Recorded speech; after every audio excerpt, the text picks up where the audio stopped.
Hello, welcome to Abracadabra, Create What You Speak. I'm iLan Azoulai, spiritual mentor and a sound therapist for you who are ready to reclaim your power. I work through sound frequencies and the power of our voice. Abracadabra, this is an empowerment program, a program where I bring thought leaders, artists, scientists, anyone that is in their gifts and anyone that is here to support one another, to show their gifts to the world, and with that to empower and encourage another person. Even one person is enough. In the face of the urgent environmental crisis that the world faces, multiple solutions are necessary: technological, political, economic, ethical, and behavioral. While the Sabbath or Shabbat is rooted in Judaism, the Torah or the Bible is not only for Jewish people, but for the entire world to learn from, enjoy its wisdom that has known to our fathers way before science, and to spark our imagination for a better, more divinely connected self.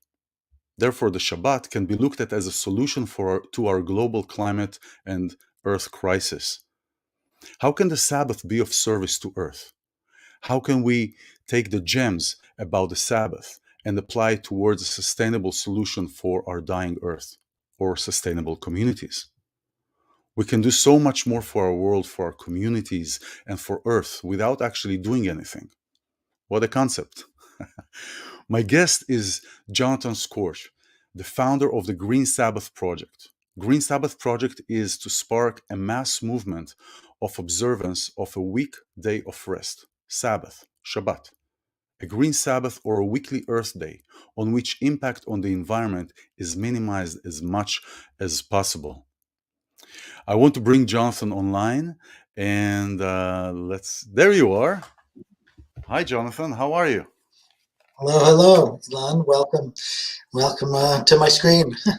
Thanks for having me. Well, welcome to my screen. I have to deal here with headphones that crashed a little, but we'll do. Oh, Everything is we have to improvise, right? We have to exactly. improvise. Thank you very much for joining. You're joining from Berlin, is that right? I am joining you from Berlin. I teach at a German university, although I myself am a thoroughgoing New Yorker. Oh wow, yeah, I could hear the accent. So please tell us and tell me again, but tell our viewers really what is the Green Sabbath project. This is really a concept. So please share with that. With, Please share with us that. with pleasure. Thank you for having me. I'm really honored and Absolutely. delighted. The Green Sabbath Project is something I thought of about 2 years ago. We finished our website really right as COVID hit big time. And as a historian, someone who studies Jewish history and the Jewish past and Judaism and the many things it has to offer us, still today, when I kept thinking about Judaism and the ecology, I kept, of course, coming back to the question of Shabbat, the question of the Sabbath, which is really the heart and center of Judaism and Torah and its program in many, many ways. And I really kept thinking, it's fascinating how, to me, this ancient idea and practice is still so relevant, and how desperately I feel like we could use it in the 21st century, where we face these ecological crises of huge enormity and urgency. And here we have this kind of ancient spiritual technology of just taking one day off a week, and I feel like I feel like it's an ecological ritual or practice, and that's exactly what we need. I think as our societies are trying to figure out how to move to what some call an ecological or cosmological orientation, in the face of these environmental crises, Shabbat or the Sabbath, the idea of a weekly day of rest, seems to me a wonderful vehicle, a wonderful kind of weekly Earth Day ecological ritual that, that what does it mean to be an ecological civilization or cosmological society, a system that really thinks about the future, thinks about the well-being not just of the elite or the white men, but of everyone, and even non-human species, thinks of the well-being of ecosystems, etc., etc. And we have so far to go to get there. So to celebrate, obviously, right, we obviously have to do all the important things we know are helpful: recycling, composting, using less energy, having more energy efficient buildings, etc. But there's a way in which what we also need to do is really develop practices as a society that reinforce our environmental values and that reorient us in our struggle to preserve those values, to preserve the environment. And so to me, something like Sabbath, which is a practice indigenous to the West for, well over 1,000 years, obviously goes back even further in Judaism, and a practice that is organically deeply interwoven with our daily lives. 6 days of the week we work now, in modern times 5 days of the week, and then thankfully we have a weekend, whether it's secular or religious or spiritual. We have it due to union labor efforts, among other of those who fought for it. And the idea, the ancient practice of a Shabbat, of a day a week where you essentially say to your employers, you say essentially to the economic system, I don't belong to you, you don't own me. I have an existence beyond you. I have a freedom and a dignity that you can't touch. And so it temporarily, 1 day a week out of 7, right, I'm free, I'm liberated, I can't be exploited. I'm not concerned with profit making. I'm not concerned with doing or changing or manipulating nature. I'm just delighting in being. I'm content. I'm with my family. I'm with my kids. I'm with my partner. Yeah. And, here we are in the 21st century, really becoming increasingly aware of how we're, particularly in the United States, how we're working ourselves way too hard, suffering individual illness, suffering collective illness, environmentally. All of the accumulation that we have been able to do in this hyper-capitalist accumulation society has not made us happy in many respects. And we are destroying possibly the very means of our existence environmentally. So, I think we desperately have to change how we do things. And the idea that once a week we have a practice that reminds us it's not about how much you make. It's not about how much you own. We have to remember the Sabbath comes in the midst of a radical program, a radical kind of theo-political, socio-economic program, right? Every 7 days you rest. So you have the weekly day of rest, and then every 7 years you have a sabbatical year, right? The Shemitah year, the sabbatical year, in which, by the way, all debts are canceled. All private agricultural lands are supposed to be made public, absolutely common use, right? The commons. That's in Judaism, yeah. This is in Judaism, and the biblical system that Shabbat, that Sabbath, comes in the midst of. So every 7 years, you don't work the land. You trust in God's abundance. You don't harvest. You don't irrigate. You trust that there will be enough naturally. And the private property aspect of land ownership also is released for the year. Can you imagine canceling all debts every 7 years in our system? Yeah, what a concept. Right? And then, exactly, and then every 7 times that cycle, right? So every 7 times 7 years, we have this Jubilee year, the Yovel, and the Jubilee year on the 50th year is the kind of culmination of this cycle. And it's also a sabbatical year. All slaves are freed.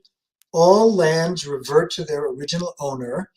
So you have this economic system that is designed to prevent economic disequilibrium, right? The system itself is meant to kind of fix itself every 7 years, every 49 years, and every 7th day, and not become so imbalanced, not become so unequal that it becomes unhealthy, that it becomes unfair. That's right.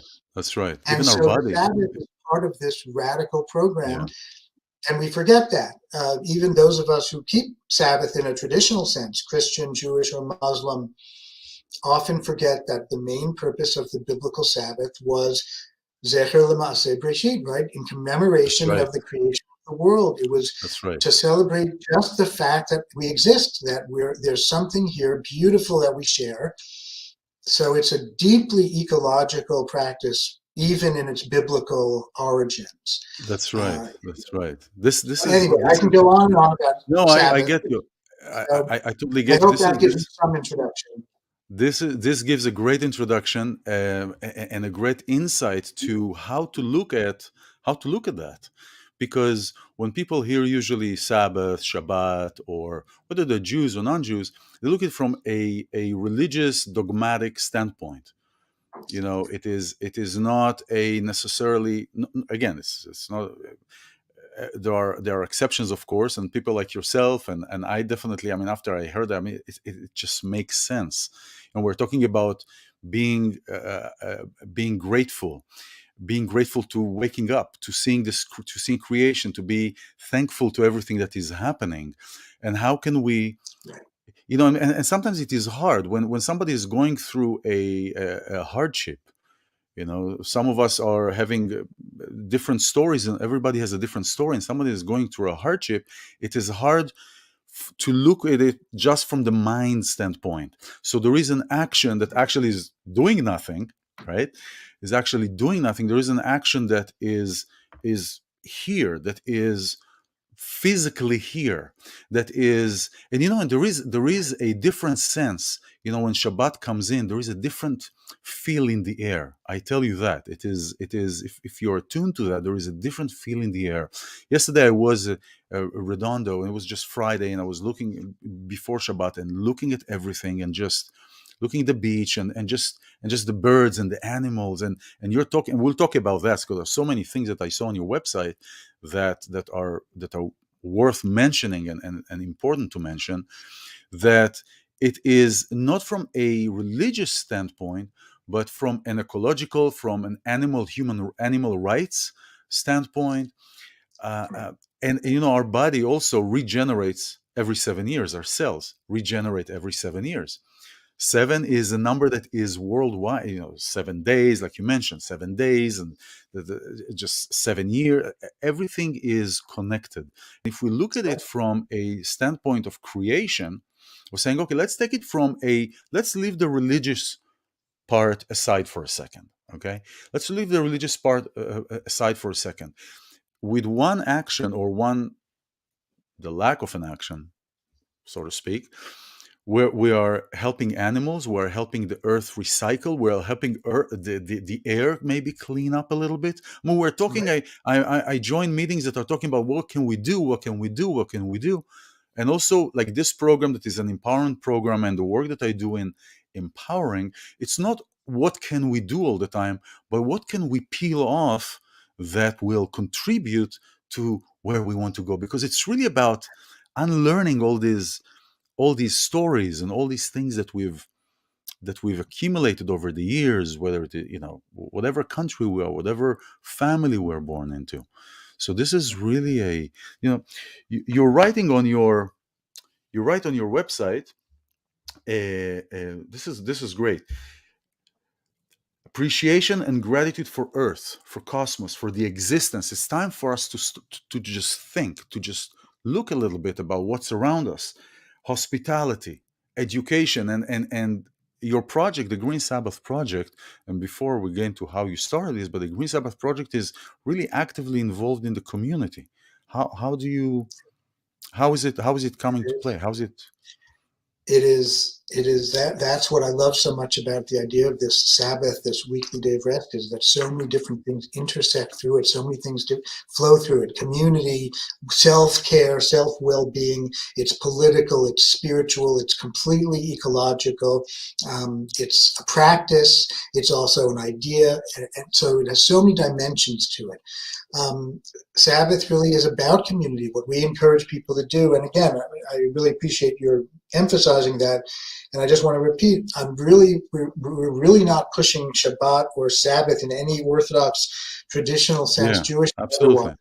I really am trying to adapt this and popularize it for the 21st century, And I'm happy to have it take many different forms, many different kinds of things one can do, almost as many things as one can imagine, right? So it could be a whole day in which you do nothing, in which you withdraw from impacting on nature, withdraw from influencing and manipulating nature. It could be a day on which you read nature poetry out loud to one another. It could be a day on which you say prayers that you wrote with your school children, thanks to Mother Earth. It could be you play ecological board games together. It could be something as simple as going for a walk in the woods, That's right. meditating outdoors. Instead of having your regular sermon, you could have read Wendell Berry poems, etc., etc., etc. There's so many things, and to me, any of those and all of those things could be Green Sabbath worthy. Yeah. And it can be a pantheistic thing. It can be an absolutely atheistic thing. It can be something that you do because it's functional and it makes sense to rest. And you could do it for reasons because it's the deepest mystical, cosmological secrets. I don't know that I care so much. I just feel like we really need to become ecological societies, and this seems to me such a wonderful vehicle to do it. So according to the Bible, the Hebrew Bible, right, there are the Sabbath is really not much is said about it. We know only that it honors or imitates God, having created the world in 6 days and then resting. So we know we're supposed to imitate God and rest, and we're told that it comes to commemorate two things. One is the liberation of the Israelite slaves from slavery in Egypt, and two, to commemorate creation, the fact that the world exists, that God so loved us and the world that God created something for us to survive on and thrive on. So that was Shabbat, that was Sabbath. You weren't supposed to light fires. You weren't supposed to leave your dwelling place. And that's about all we know about it. The rabbis elaborated a whole system of forbidden Yeah. labor, Mhm. things that were done, all of the work that went into building this mobile tabernacle, the kind of nomadic home for the divine when the Israelites were in the desert, the Mishkan. All of the work that went into it, chopping, timber, painting, Yes. cutting, It's building, nailing, etc. All of those 39 forms of labor that rabbis decided, there were 39 of them, they were all forbidden on Sabbath. And, on the one hand, it's an ancient understanding of the world and technology and what, society is. You construct things, you build things, and so on the day of rest, we don't do any of those things. yeah.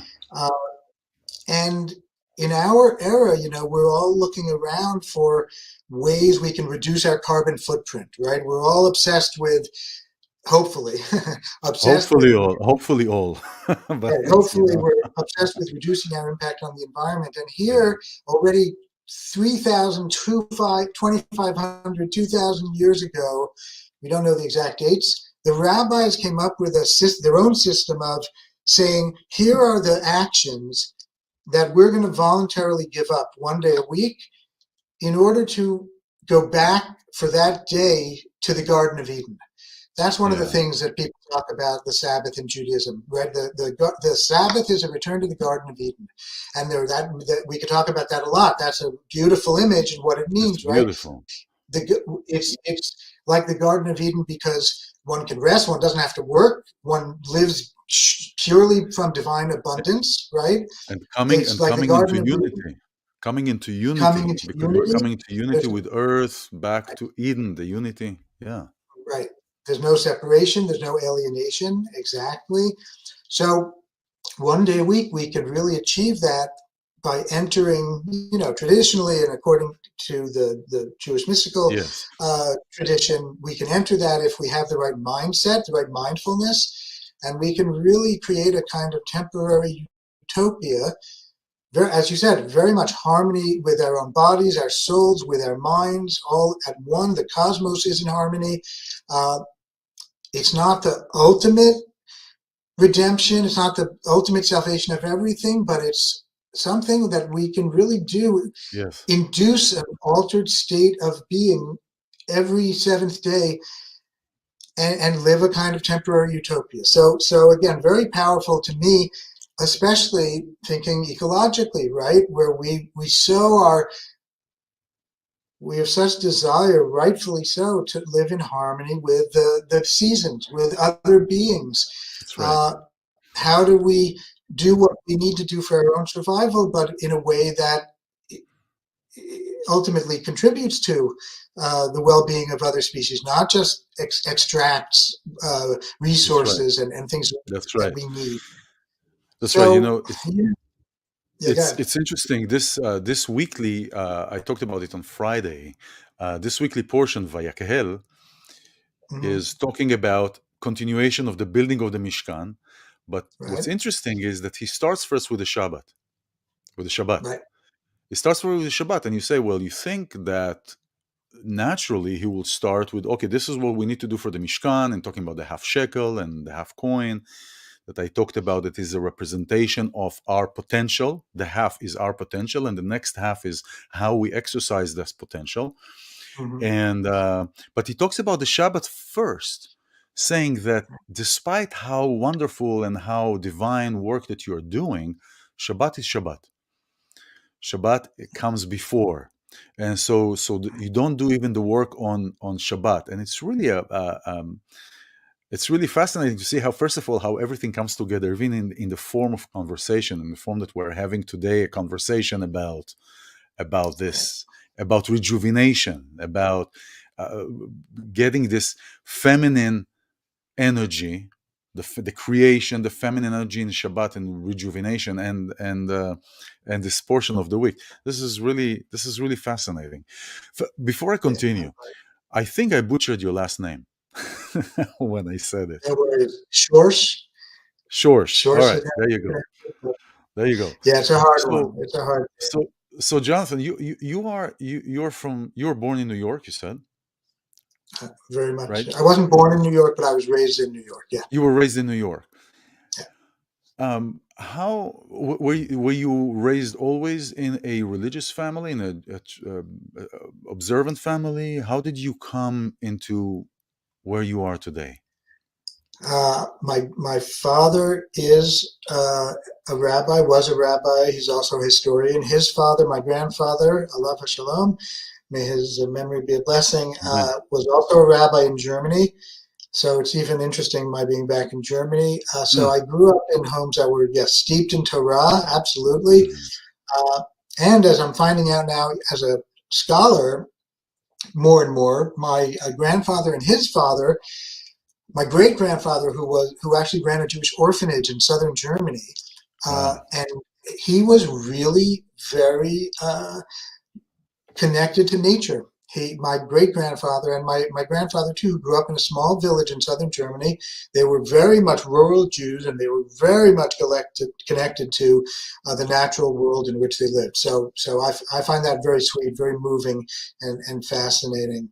Um, that it would be ideal, right? I have one colleague who's a Christian theologian who has written a beautiful, really important book about agriculture in the Bible, in the Hebrew Bible in particular, and how the Hebrew Bible reflects really a pretty, again, kind of radical economic politics, a kind of agrarian vision Mm. of, economic self-sufficiency, small scale, kind of small is beautiful. As the prophets put it, every man or woman under his fig tree, Yeah. and there is something very beautiful about that vision in Judaism. We would love to be holy all the time, right? We would love the divine to be housed in everything in the world, in everything in existence. And maybe that's possible. It's often hard to see the divine in existence. And that's why biblically, right, they build a tabernacle, they build a specific building. And it's not like God, really, that's the only place God is, but it's a metaphor, it's a symbol, right? That's Yes. the people know God is there. And, so this Christian theologian said to me, well, well, Green Sabbath, I don't like the idea that one day a week I'm supposed to minimize my environmental impact. I have to do that every day of the week. And, we should all the time we should be thinking about how to reduce our environmental. And I Yeah. said, yes, absolutely, you're completely correct. But it's hard for people to always be holy. It's hard for people to always do the right thing. And in a way, the power of ritual, the power of a practice, is precisely that. As a vehicle, as a vessel, it challenges you, it provokes you, hopefully positively, right, to take advantage of this form and fill it with something, Yes. right? And, if we could meditate all the time and be mindful and always connected and not alienated, we would do that. But who can keep that up? That's an impossible level, right? Well, we So are. Yeah. one day a week is something doable. You can remember one day a week. Oh yeah, thank God there are days of the week. Thank God we have a planet we can live on, do work on. This is, you thank God that we have vegetables to eat. Thank God we have a community, and we bury our dead nearby, and that roots us to the soil near us. And I mean, et cetera, et cetera. Well, Ritual can be. we are always we are in duality, right? We live in duality. We have the flesh, we have the soul. We live in duality, so it's always like a pull and push. Sometimes we have to be there to want to come back here, and to be here to want to come back here. So it's Mhm. I don't see that it is. Um, that it is very, like you said, not many people can be constantly in one place of divinity, on one place of connectedness, on one place, because we are immersed in this world. We are immersed in this creation, and the divine. Yeah, while the Mishkan is, as you said, is a metaphor, is a place of coming together. Maybe it's an idea of focusing, of being focused on when we want to do something. When some people cannot work from home, so they have to go out to the office to have the feel that they are working, and then they can get work done. It is similar to that, but because we're living here on earth, God is everywhere, and God is everywhere we invite God to be in. Right. So the Sabbath, I think, is like the Mishkan, if we look at it like what you're saying, where we're taking one day a week to focus on it and to be there. Because especially if you haven't, if one didn't practice this all the time, it's very hard and probably not very sustainable to jump right away into 100%, 0 to 100, Right. starting in a Right. incremental But there build. are absolutely. And there are all kinds of things one can do. There are towns and neighborhoods that, for instance, where they might shut down some of the streets so that the streets can be reclaimed by pedestrians or skateboarders or Yeah, yes. bicyclists. Right, there are all kinds of things now. Tiffany Schlein is a filmmaker who started something called Technology Shabbats, where she and her family get off all of their devices and all of their screens for 24 hours, once a week. So there are a lot of people who are realizing the wisdom of these kinds of things. And also, just Shabbat, according to Isaiah, the prophet Isaiah, right? Shabbat is called oneg. V'karata la Shabbat oneg, right? You call the Hmm. Shabbat a delight. And why is the Shabbat a delight? Because one is simply existing. One isn't doing. One doesn't have to prove one's existence. One doesn't have a goal one is getting to. There's nothing instrumental. You can simply Hmm. delight and be. And that's so hard for us to do for, a variety of reasons. And just that delight to chill, Yeah, to sure. simple things like having a extended meal with your friends and family, being able to sing a little bit, and really enjoy each other's company, uh, and enjoy the gifts of the world, around us that we hopefully helped grow and produce, and really to enter that mindset is so important for us. We're so busy running and chasing That's and right. grabbing and yearning and desiring, and so this idea, a practice, a self-discipline, whatever we want to call it, of just saying to ourselves, we have enough. or this is what do I need? What do I really need? What else do I really need? I have my health, I have my family, thank God. Um, there's a way that when we think about the ecological crises, yes, of course, they're technical, scientific crises, but they're really spiritual crises. It's a we have a Especially society now. we I mean, can't figure especially out how to now. satisfy ourselves. Yeah, On the most yeah. basic level, nothing is enough for us. Yeah, but go ahead. The difference between having much than having everything, than to having everything, right? Jacob and Esau, right? He said, Yeah, "I have much." I said, "I have everything." So it is really a spiritual look at things.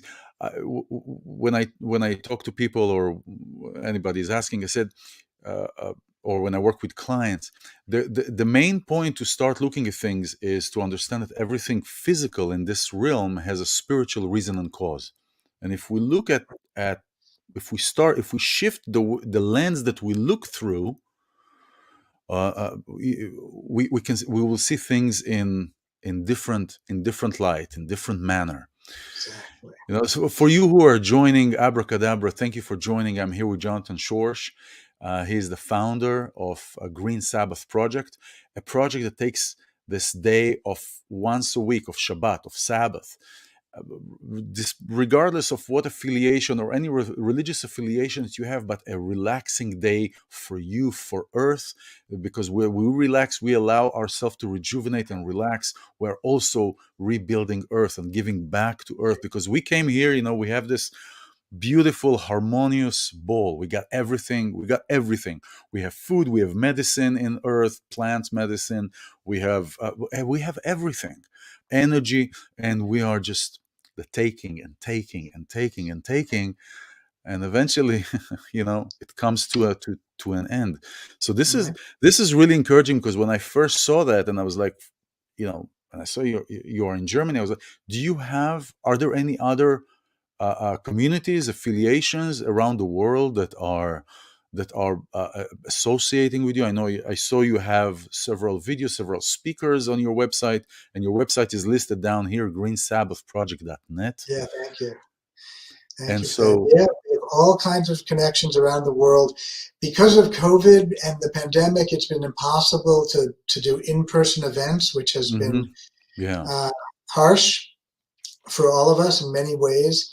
And because Sabbath is really about becoming hyper local and just really communing with your friends and your family, um, not needing to travel, not needing to go anywhere because hmm, where you need to go, you have everything right here. yes, Right? And so that's been hard. We have lots of communities and organizations and congregations around the world.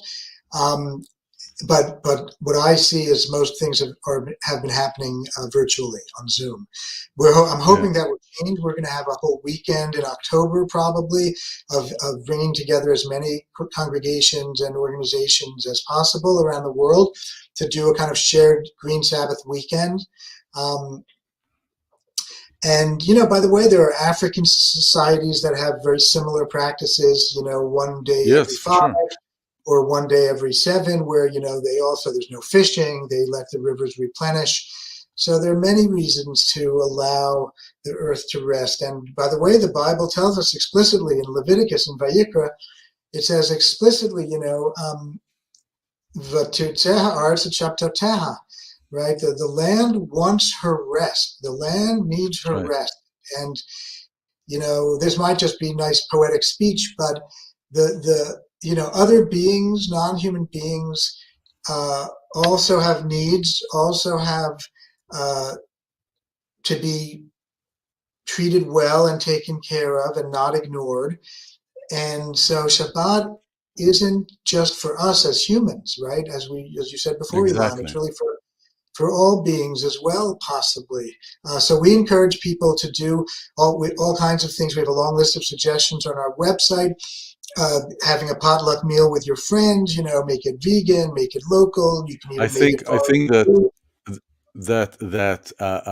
I've interviewed people from different animal rights um, organizations, or how do you say, not organizations, but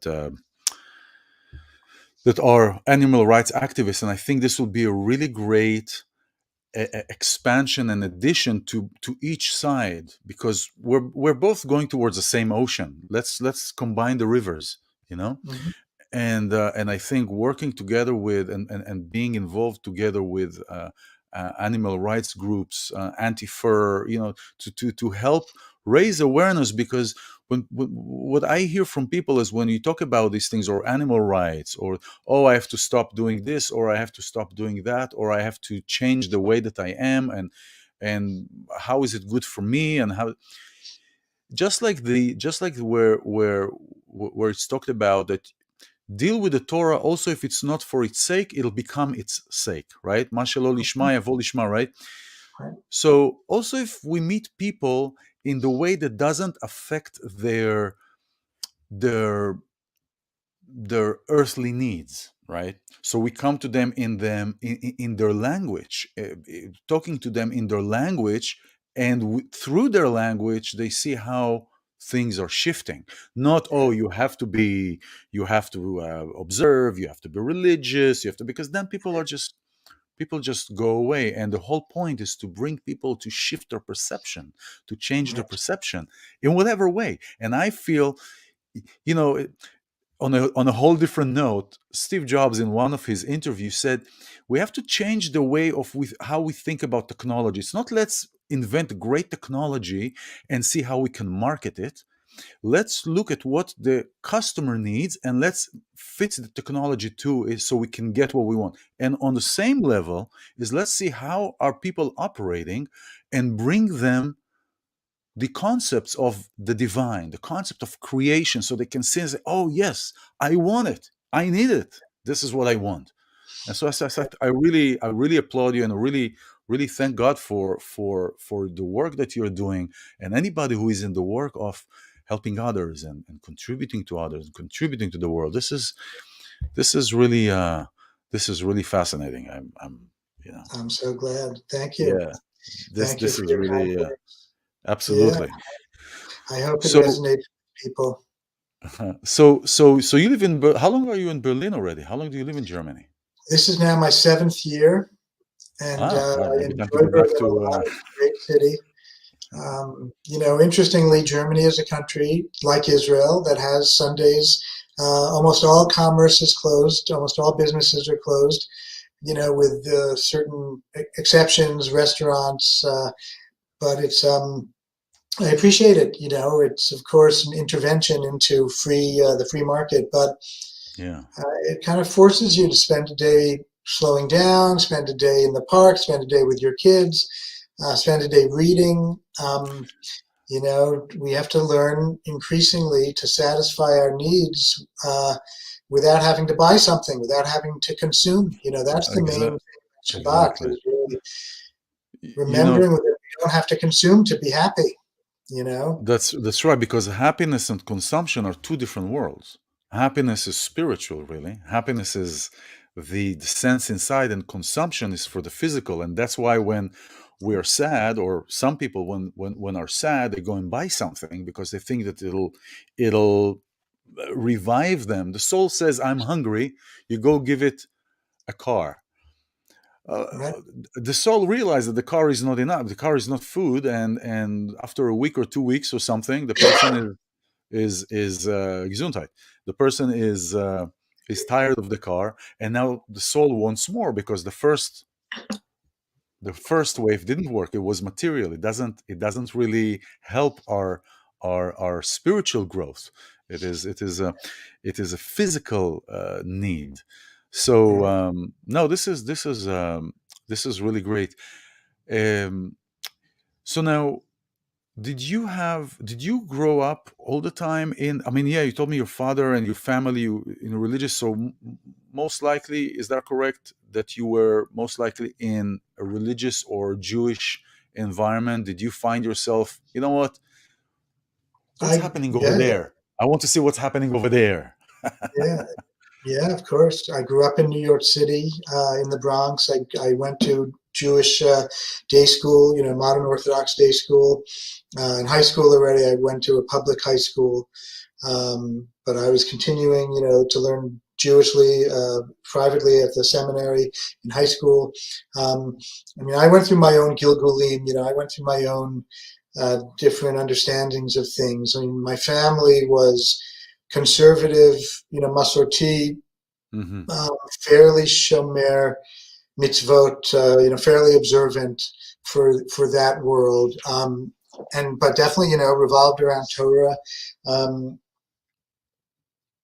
Getting married, I got back into Torah a lot more and into Hasidism and other things. I mean, I teach Jewish studies. I mean, my life revolves around Torah. I mean, I love Yeah. it, find it very meaningful and satisfying. I also feel like, and this is part of the Green Sabbath project too, in a way, while we have a lot to learn from Judaism and from other um, ancient practices also, aren't, uh, they also evolve and they also can change and they should change. And, that's something all religions and cultural traditions wrestle with. How much change is too much and how much do you have to Yeah. preserve? But again, I think the idea of Green Sabbath, and just even for people who are secular, who don't believe in organized religion, who don't believe in God, you know, to hopefully find it meaningful or powerful, just to take care of oneself, just to Yes. rest Yes. one day a week, or just to slow down and focus on, living really kind of ecologically one day out of Yeah. seven. What does it really mean? And again, it's not like Green Sabbaths are not like a substitute for all of the other actions we have to do. It's No, not no, like of this. course, it's an addition. It's one more thing. It's one more thing we can Right. not do. So I don't know. I feel like, religion also has a lot to learn uh, Yeah. from the world as it changes. And we need, I feel like we desperately need ecological rituals and ecological practices. This is And great. this is one that is just seems to me supremely relevant and resonant. So even just the thinking about it, and it's so powerful. Yeah. It's the hardest thing in the world for us moderns to do, us Western moderns, I think, is to slow down, to not do. We're so used to achieving. So much of our culture is achievement culture. Uh, Well, I think this time, this Coronic era, as I call it, um, really achieved the opposite of uh, its creator's intent. mm, Um, the intent, as I see that, is to create isolation, to create separation, to keep people in survival mode so they don't think critically, mm, to be separated, to be at homes. And what it created, actually, it brought many, many, many people into the understanding and the experience that, oh, how much we need one another, oh, how much connection is important, oh, how much togetherness is crucial and divine, just by its creation, just by its need, just by the need to be connected. So it brings people. So when I came across this project, this project, it was fascinating because it's not coming through a religious, dogmatic standpoint, but it comes from exactly that which what we need. It is the connection. It is the connection to earth, the connection to trees, the connection to one another. And so I'm really really happy that you're here, and uh, connections to different groups, to different people, is so important. And that's why this program is here. That's why this platform is here, to encourage people to come together, to encourage people to support one another, to empower one another, to be there for one another, because I say our power is in our unity. This right. is really with our power. To you who are watching, or who's watching now, or all the groups that I'm sending this to, Jonathan Schorsch is the founder of Green Sabbath Project, greensabbathproject.net, a project to bring everyone together through one day. Boom. That's it. To bring everybody together through one day, to bring everybody towards creation. Jonathan, I'm really grateful that you are here. Is there last words before we say thank you, and à tout à l'heure, and later? Thank you. I again am just really grateful that you heard of us and thought to invite me, and I'm glad we had a chance to get to Absolutely. know each other a little bit and share our views on the world. And yeah, really, I invite you and all of the people in your network to join us in October.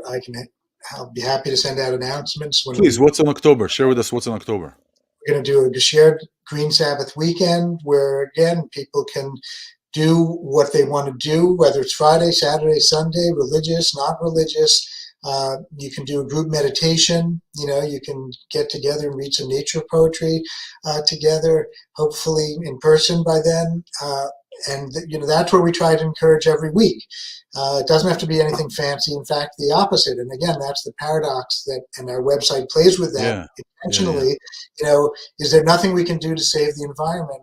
Yeah, precisely. Nothing may be really one of the best things you can do. So this idea Exactly. Exactly. of like, yeah, we can actually You kick know what would back be and cool? enjoy Well, doing nothing and not feel guilty. what would be cool is in October, the weekend that you're doing the event, and the event for everybody around the world is to have some kind of a platform where everybody can broadcast what they're doing that day. Yeah, So it yeah, becomes a virtual experience of that weekend in October. So if somebody is doing meditation, sound healing, all these, but exactly. broadcast it directly to your platform, and then it's like this is really great. This is really That's a great. beautiful Everybody, idea. I like actually that idea you had. So we will have a Zoom event good. at the beginning of the weekend, and then we'll have different environmental leaders, religious leaders speak and have different breakout groups. It'll almost be like a kind of how-to training, how to do this at home, for yourself That's with wonderful. That's community wonderful. friends. And then we'll do our in-person things around the world. And at the end of the weekend, hopefully, we'll have a second Zoom kind of get together again, closing meditations That's and say, wonderful. share our experiences, and hopefully we'll do this every year. But and you don't That's really wonderful. check out the website, get in touch with us, and we'll That's keep doing. wonderful. I'll be happy talking to you about doing sound session, sound healing. So maybe we could do that and broadcast it into your platform. That'll be Love it. wonderful because I work with sound frequencies, and everything is about frequencies and energy. So this is great. I'm really really blessed to know you. Just stay on the platform after the broadcast ends, and we'll talk a little bit.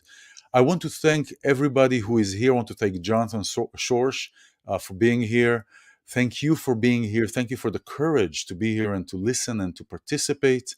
Um, Everybody for one another. And thank you for joining. This is Abracadabra, Create What You Speak. I'm iLan Azoulai, and I will see you soon, sometime soon.